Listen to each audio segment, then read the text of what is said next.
Hello friends, ഒത്തിരി ഒത്തിരി സ്വപ്നങ്ങൾ സീരിയലിൻ്റെ ഇന്നത്തെ എപ്പിസോഡ് റിവ്യൂയിലേക്ക് എല്ലാ കൂട്ടുകാർക്കും സ്വാഗതം. അങ്ങനെ തന്നെ വീണ്ടും തന്നെ നമ്മുടെ വിവേകിനെ തന്നെ കേട്ടോ കാണിക്കുന്നത്. വിവേകാണെങ്കിലോ ആകെ ടെൻഷനായിട്ട് നിൽക്കുകയാണ്. അമ്മ പോയിട്ട് ആ വിക്രമനോട് ദേഷ്യപ്പെട്ട് സംസാരിക്കേണ്ട ആവശ്യമൊന്നുമില്ല, വലിയ വലിയ പിടിപാടുള്ള ഒരു മനുഷ്യനാണ്, ഇപ്പോൾ വലിയൊരു ശത്രു എന്ന നിലയിലായില്ലേ ഇപ്പോൾ കാര്യങ്ങളെന്ന് പറയുന്നുണ്ട്.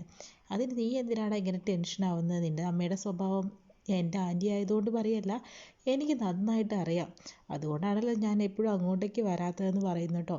നീ പിന്നെ ടെൻഷൻ അടിച്ചിട്ട് കാര്യമൊന്നുമില്ല. ഇപ്പോൾ അയാളും എൻ്റെ ഒരു ശത്രുവിൻ്റെ പക്ഷത്ത് തന്നെയാണ് ഉള്ളത്.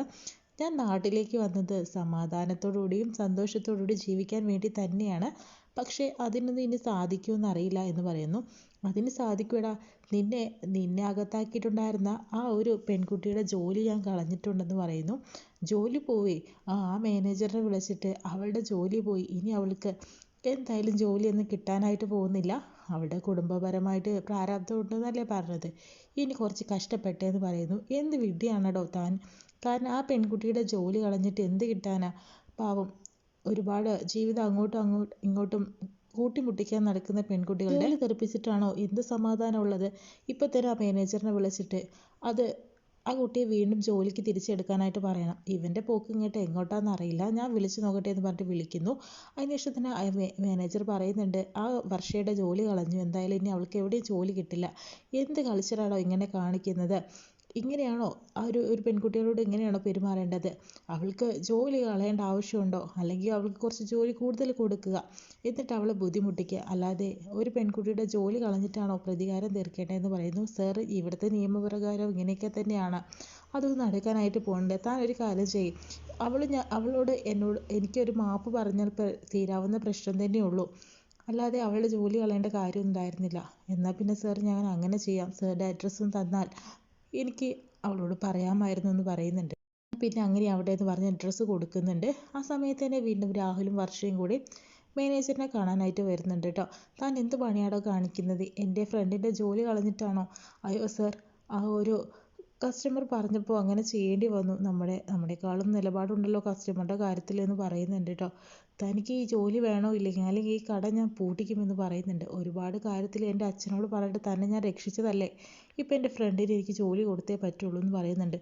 സർ, ഒരു കാര്യം ചെയ്യും, ഫ്രണ്ടിനോടൊന്ന് അയാളോട് മാപ്പ് പറഞ്ഞാൽ തീരാവുന്ന പ്രശ്നമുള്ളൂ എന്ന് പറയുന്നുണ്ട്. ഞാനൊന്നും ചെയ്യില്ല എന്ന് വർഷ പറയുമ്പോഴത്തേനും എന്തായാലും അല്ലാതെ രക്ഷയില്ല കുട്ടിയെന്ന് പറയുന്നുണ്ട്.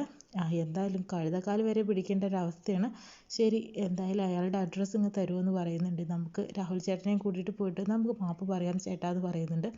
അതൊന്നും പറ്റില്ല, എൻ്റെ ഫ്രണ്ട് വർഷ ഒരിക്കലും അയാളോട് മാപ്പ് പറയില്ല എന്നും രാഹുൽ പറയുന്നുണ്ട് കേട്ടോ.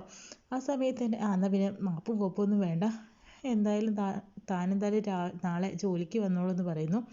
അങ്ങനെ ആവട്ടെ, എന്തായാലും എൻ്റെ അച്ഛൻ്റെ പിടപാട് അയാൾക്ക് അറിയുന്നത് കൊണ്ട് അങ്ങനെയൊക്കെ പറയുന്നതെന്ന് പറയുന്നുണ്ട്. രാഹുൽ ചേട്ടൻ എന്തായാലും മിടുക്കനാണ്, ഇപ്പോൾ ഹീറോ ആയി എന്ന് പറയുന്നുണ്ട്. എന്തായാലും അഞ്ജുവിനോട് ഇതൊക്കെ പറയില്ലേ നീ എന്ന് പറയുമ്പോൾ തീർച്ചയായും രാഹുൽ ചേട്ടാ എന്ന് പറയുന്നു കേട്ടോ. അതിനുശേഷം വീണ്ടും വിവേകിൻ്റെ വീട്ടിൽ തന്നെയാണ് കാണിക്കുന്നത്. വർഷം അങ്ങോട്ട് വരുന്നുണ്ട് കേട്ടോ. അതിനുശേഷം തന്നെ അവിടേക്ക് അവൾ വരട്ടെ, എന്നോട് മാപ്പ് പറയാൻ വരുന്നുണ്ട്. അതിനുശേഷം തന്നെ പെട്ടെന്ന് അകത്തേക്ക് പോകുമ്പോൾ ഡെലിവറി ഗേൾ അങ്ങോട്ട് വരുന്നുണ്ട് കേട്ടോ. അപ്പോൾ അഭിരാമിയാണെങ്കിൽ ഫുഡ് ഓർഡർ ചെയ്തിട്ടുണ്ട്. താനെന്താടോ ഇവിടുന്ന് ഓർഡർ കിട്ടിയിട്ടുണ്ടായിരുന്നു, അതിന് വേണ്ടി വന്നതാന്ന് പറയുന്നു. ഞാനാ ഓർഡർ ചെയ്തതെന്ന് പറഞ്ഞിട്ട് അഭിരാമി വേഗം വന്നിട്ട് വാങ്ങിക്കുന്നുണ്ട്. ഇത് കുറച്ച് ബർഗറാണ്, 4 പേർക്ക് വാങ്ങിച്ചിട്ടുണ്ടെന്ന് പറയുന്നുണ്ട്. അങ്ങനെ താൻ നാളെ ജോലിക്ക് വരുമല്ലേ, എല്ലാവർക്കും സന്തോഷമായി. പിന്നെ രാഹുൽ ചേട്ടനെ കുറിച്ചൊക്കെ നീ പറയുമ്പോൾ വലിയ സന്തോഷമുണ്ട്, നിൻ്റെ ഫ്രണ്ടല്ലേ, ഞങ്ങൾക്കൊക്കെ പരിചയപ്പെടുത്തി തരണം കേട്ടോ എന്നും പറഞ്ഞു കൊടുക്കുന്നുണ്ട്. അതിനുശേഷം തന്നെ എന്നാൽ ശരി പോട്ടെ, അത് അഞ്ചു വരുന്നുണ്ട് കേട്ടോ. എന്താടോ, രാഹുൽ എന്നെ വിളിച്ചിട്ടുണ്ടായിരുന്നു, നാളെ ജോലിക്ക് കയറാൻ പറഞ്ഞില്ലേ, ഒരുപാട് സന്തോഷമായെന്ന് പറയുന്നുണ്ട്. ഇപ്പോഴാണ് എനിക്കൊരു സമാധാനമായി, രാഹുൽ ചേട്ടൻ്റെ ഹീറോ ആണെന്ന് പറയുന്നു കേട്ടോ. അതിനുശേഷം തന്നെ വിവേക് വീട്ടിൽ മല്ലികയോട് സംസാരിക്കുന്നുണ്ട്. അക്ക, പുറത്ത് ആരെങ്കിലും എന്നെ വെയിറ്റ് ചെയ്തിട്ടുണ്ടെങ്കിൽ കുറച്ച് സമയം കഴിഞ്ഞിട്ട് എന്നെ കാണാനായിട്ട് പറ്റുള്ളൂ എന്ന് പറയണം. സാറിന് ആരും വെയിറ്റ് ചെയ്യുന്നില്ലല്ലോ. കോളിംഗ് ബെൽ അടിച്ചത് അത് കേബിൾക്കാരനാണ്. സാറിന് പുതിയ ചാനൽ വല്ല വേണമെന്ന് ചോദിച്ചിട്ട് അതൊന്നും വേണ്ട, എന്തായാലും ആരും വന്നിട്ടുണ്ടെന്ന് തോന്നുന്നു, അപ്പുറത്തെ വീട്ടിൽ പോയിട്ടുണ്ടാകും, ഞാൻ അന്വേഷിക്കട്ടെ. നല്ല പ്രായമാണ് ഇപ്പോഴത്തേന്ന് പറയുന്നു.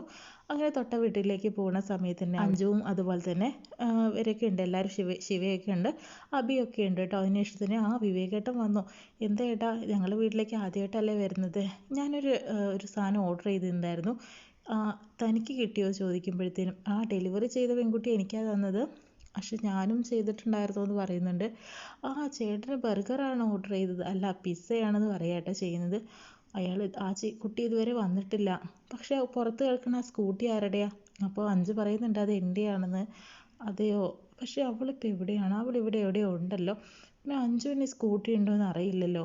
എന്തോ ഒരു ദുരൂഹത തോന്നുന്നുണ്ട് കേട്ടോ എന്ന രീതിയിൽ വിവേകം ചിന്തിച്ചുകൊണ്ടിരിക്കുന്ന സമയത്ത് തന്നെയാണ് വർഷ അങ്ങോട്ട് വരുന്നത് കേട്ടോ. ഇയാളെന്താ ഇവിടെ എന്നെ അന്വേഷിച്ച് വന്നതായിരിക്കല്ലേ, ആകെ പ്രശ്നമായെന്നാണ് തോന്നുന്നത്. ഇനി ഇവിടെ നിന്ന് നിന്നിട്ട് കാര്യമില്ല എന്ന് പറയുന്നുണ്ട്. അയാൾ എൻ്റെ അഡ്രസ്സും തപ്പിപ്പിടിച്ച് വന്നതാണ്. പിന്നെ വിവേകേട്ടാ, ഒരു ഗ്ലാസ് ചായ കുടിക്കാതെ പോയ ആൻറ്റി അങ്കിളും ഞങ്ങളെ മോശക്കാരായിട്ടല്ലേ കാണുള്ളൂ. ആൻറ്റി അങ്കിളോ? അപ്പോൾ അപ്പുറത്തെ വീട്ടിലത്തെ വിവേകാണോ ഇതെന്നുള്ള അങ്ങനെ വിചാരിക്കാട്ടോ ചെയ്യുന്നത്. അതിനുശേഷം അയ്യോ ഇനി ഇവിടെ നിന്നിട്ട് കാര്യമില്ല, ആകെ പ്രശ്നമാവുമല്ലോ, എന്നാൽ ഇവിടുന്ന് പോവാന്ന് പറഞ്ഞിട്ട് ബാഗൊക്കെ ചെന്ന് പാക്ക് ചെയ്യണ സമയത്ത് അഞ്ചു വരുന്നുണ്ട്. ഇങ്ങോട്ട് വർഷേ നീ, ഞാൻ ഇവിടെ നിന്നെങ്കിലും ഹോസ്റ്റലിലേക്ക് പോവാണ്, എനിക്കിവിടെ നിന്നിട്ട് കാര്യമൊന്നും തോന്നുന്നില്ല, ആകെ പ്രശ്നമാണെന്ന് പറയുന്നുണ്ട് ആ വിവേക്. അപ്പുറത്തെ വീട്ടിലെ അയാളൊരു ദുഷ്ടനാണ്, അയാൾ എന്നെ അവയവദാനത്തിന് വേണ്ടിയിട്ട് എന്നെ ബുദ്ധിമുട്ടിച്ചതെന്നൊക്കെ പറഞ്ഞു കൊടുക്കുന്നുണ്ട്. അവൻ അങ്ങനെയൊന്നുമില്ല, നല്ല പയ്യനാണെന്ന് പറയുമ്പോൾ അല്ല പ്രശ്നക്കാരനാണ്, നിങ്ങളും സൂക്ഷിച്ചോ, ഒരുപക്ഷെ നാളെ നിങ്ങളെ അപായപ്പെടുത്താൻ അവൻ വരുമെന്ന രീതിയിലൊക്കെ പറയുന്നുണ്ട്. ഇതൊക്കെ തെറ്റിദ്ധാരണയാണ് വർഷയെന്ന് പറയുമ്പോഴത്തേനും അല്ല എന്നുള്ള രീതിയിൽ പറയുന്നുണ്ട് കേട്ടോ. ചില കാര്യങ്ങൾ നമ്മൾ മനസ്സിലാക്കുന്നിടത്തുള്ള ഒരു തെറ്റാണ് ഇപ്പോൾ സംഭവിച്ചുകൊണ്ടിരിക്കുന്നതൊക്കെ അഞ്ച് പറഞ്ഞ് മനസ്സിലാക്കുന്നുണ്ട്. പക്ഷെ വർഷയ്ക്കാണെങ്കിലോ വിവേകിനെ ഉൾക്കൊള്ളാനായിട്ട് സാധിക്കുന്നില്ല കേട്ടോ. ഇത്രയും കാണിച്ചുകൊണ്ടാണ് കേട്ടോ ഇന്നത്തെ എപ്പിസോഡ് കഴിയുന്നത്.